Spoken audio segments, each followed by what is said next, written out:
राधे कृष्णा साथियोों, मैं भी कृष्णा ज्ञान सारा चैनल में आपका स्वागत करती हूँ। कैसे हैं आप? आपके अच्छे स्वास्थ्य और सुखद जीवन की मंगल कामना करती हूँ। आपके अपने इष्ट देवों को कोटि कोटि नमन करते हुए, बड़ों को प्रणाम करते हुए वीडियो प्रारंभ करते हैं। साथियों, आज बात कर लेते हैं मार्गशीर्ष पूर्णिमा की। आज बात कर लेते हैं साल की अंतिम पूर्णिमा की। आज बात कर लेते हैं शुभ फल देने वाली पूर्णिमा की। इस पूर्णिमा पर हम ऐसा क्या करें कि पूरे वर्ष भर की पूर्णिमा का फल आपको प्राप्त हो। यदि आपने पूरे वर्ष भर पूर्णिमा में व्रत नहीं रखा है, स्नान, दान, कथा इत्यादि आपने कुछ भी नहीं कर पाए या थोड़ा कर पाए या पूरा ही कर पाए हैं, तो भी इस पूर्णिमा को अपने हाथ से मत जाने देना। धीरे धीरे साल दिसंबर हमारे हाथों से निकलता चला जा रहा है जैसे मुट्ठी में से रेत, और 2025 इंतजार कर रहा है। मैंने कितनी वीडियो आपको दी है कि हम 2024 में जाते जाते क्या कर ले जिससे हमारा 25 अच्छा हो जाए। कहते हैं ना, हम भविष्य की चिंता करते हैं, यानी कि हम आज सेविंग करते हैं जिससे हमारा कल सुरक्षित हो जाए। तो इसीलिए 2024 में सेविंग करिए जिसका आउटपुट 25 में मिले। तो आज की ये वाली पूर्णिमा के बारे में मैं आपके समक्ष बहुत सुंदर और जबरदस्त उपाय लेकर आई हूँ। चलिए झटपट वीडियो प्रारंभ कर लेते हैं। बात कर लेते हैं अगन माह की पूर्णिमा की, मार्गशीर्ष पूर्णिमा की। और ये वो पूर्णिमा है जो अथाह पुण्य की प्राप्ति कराती है। 15 दिसंबर दिन रविवार। सबसे पहले समझ लीजिए कि पूर्णिमा है कब। दो इसमें श्रेष्ठ मुहूर्त बने हुए हैं, यानी कि ब्रह्म मुहूर्त की बात करूं तो 5:12 से लेके 6:17 तक सुबह सुबह यदि आपको पूजा करनी है। चाहे आपको इस ब्रह्म मुहूर्त में मैं बताऊं क्या करना चाहिए, तो आप गंगा जल डालकर स्नान करें या पवित्र नदी में जाकर स्नान करें, या इसके साथ साथ आप शिवालय चले जाएं। शिवालय में जाकर शिवलिंग पर 1 लोटा जल, पवित्र भाव से मात्र जल अगर आप अर्पित कर देते हैं तो आपका चंद्रमा उचका होता है और भगवान शिव की कृपा आपको मिलती है। ये आप जो मैंने ब्रह्म मुहूर्त बताया, बहुत सारे मेरे बच्चे कमेंट बॉक्स में लिखकर बताते हैं कि वो इतनी सवेरे उठते हैं, इतनी सवेरे उठ के नहा लेते हैं और ये काम कर लेते हैं। तो आपको क्या ही बोलूं।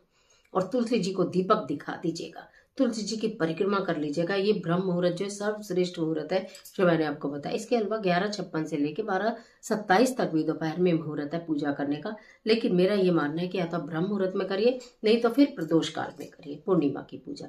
आज के दिन स्नान का महत्व है, दान का महत्व है, पीपल वृक्ष की पूजा का महत्व है। लेकिन पीपल वृक्ष की पूजा कैसे करेंगे, क्योंकि रविवार है, 15 दिसंबर है, तो आज के दिन पीपल वृक्ष की पूजा आप नहीं कर पाएंगे, तुलसी जी में जल अर्पित नहीं कर पाएंगे। तुलसी पत्र पहले से ही तोड़ लेंगे और भगवान श्री विष्णु को अर्पित करेंगे। आज बात कर रहे हैं चंद्रमा की। आज चंद्रमा मन का कारक है। चंद्रमा जो है आपके रिलेशंस को अच्छा करता है, माँ के साथ संबंध अच्छा करता है, परिवार के साथ संबंध अच्छा करता है, पति पत्नी के बीच में संबंध अच्छे करते हैं। तो इस पूर्णिमा पर जो कि 15 दिसंबर दिन रविवार में हमें ऐसा क्या करना है, खास तौर से तो आपको मैं बताऊं कि माता लक्ष्मी को प्रसन्न करने के लिए कार्य किए जाते हैं। क्योंकि हमें बेल वृक्ष की पूजा पीपल वृक्ष की पूजा आज के दिन नहीं करनी है, तो हमें बेल वृक्ष की पूजा करनी है। आपको क्या करना है, शाम के समय में एक दोने में, मैं दोना देखिए इस तरह से दोना होता है, ये इसमें छोटा भी आता है बड़ा भी आता है, जैसा भी आप इसके अंदर दही लीजिएगा। समझ रहे मेरी बात? इसके अंदर दही लीजिएगा और उसमें थोड़ी सी मिश्री डालिएगा। तो इस दोने के अंदर, इस तरह के दोने के अंदर, मतलब प्लास्टिक का मत लीजिएगा, मैं आपको दिखाने का मतलब ये देखिए ये कागज का बना होता है, ठीक है ना। तो इसलिए इस वाले दोने की बात कर रही हूँ, प्लास्टिक का मत लीजिएगा। इसके अंदर दही रखिएगा, थोड़ी सी मिश्री डालिएगा और इसको संध्या समय में, ठीक है, संध्या समय में ये लेकर जाइएगा। और इसके साथ साथ आप ना दीपक लेकर जाइएगा एक घी का, ठीक है, गोल बाती हो, उसके अंदर घी, मिट्टी, आटे का कोई भी आप लेके जा सकते हैं। बेल वृक्ष के नीचे आप इस दोने को जो है दही वाले दोने को रख देंगे, वहां दीपक प्रज्वलित करेंगे, हाथ जोड़कर मनी मन माता लक्ष्मी से धन प्राप्ति की इच्छा करेंगे, माता लक्ष्मी की कृपा की इच्छा करेंगे कि हे माता लक्ष्मी, आप हमारे पर अपनी कृपा बनाकर रखना, हमारे घर सुख और समृद्धि केवल आपसे ही आती है। तो इसलिए हे माता लक्ष्मी, जो कोई गलती हुई है क्षमा करना, पूरे वर्ष भर भी जो गलती हुई है क्षमा करना, आपकी पूजा को अगर हम नहीं कर पाए हो तो क्षमा करना और अपनी कृपा दृष्टि हमारे पर बनाकर रखना, ये आपको करके रहना। लेकिन पूर्णिमा के दिन दही बिल्कुल भी आपको फिर नहीं खानी है।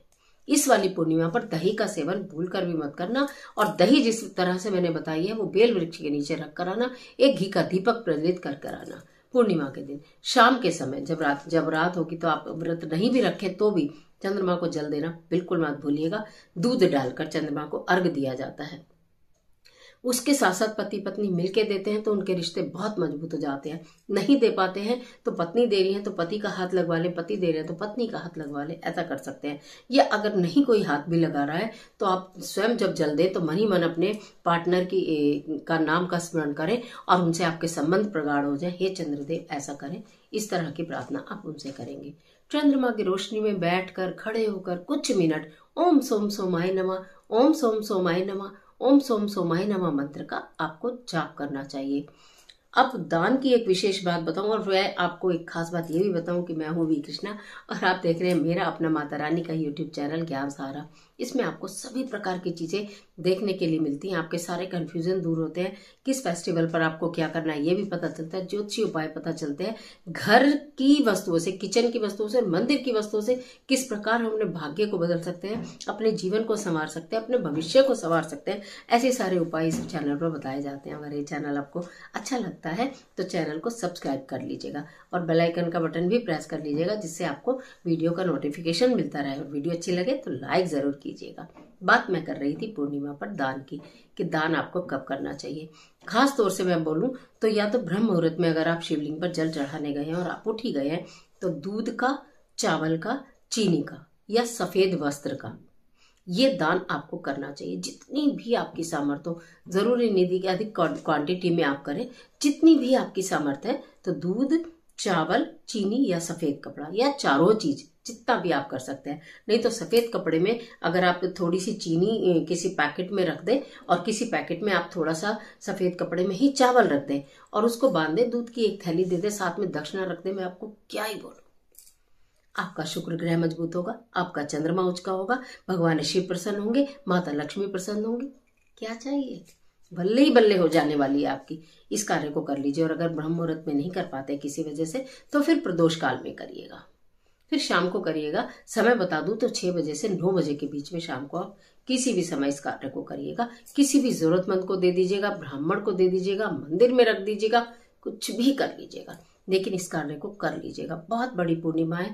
फिर 2024 में पूर्णिमा आपको नहीं मिलेगी, 2025 में पूर्णिमा मिलेगी। मैंने कहा ना, जाते जाते साल में कुछ ऐसे कार्य कर लो कि जिनका आउटपुट हमें 2025 में मिल जाए।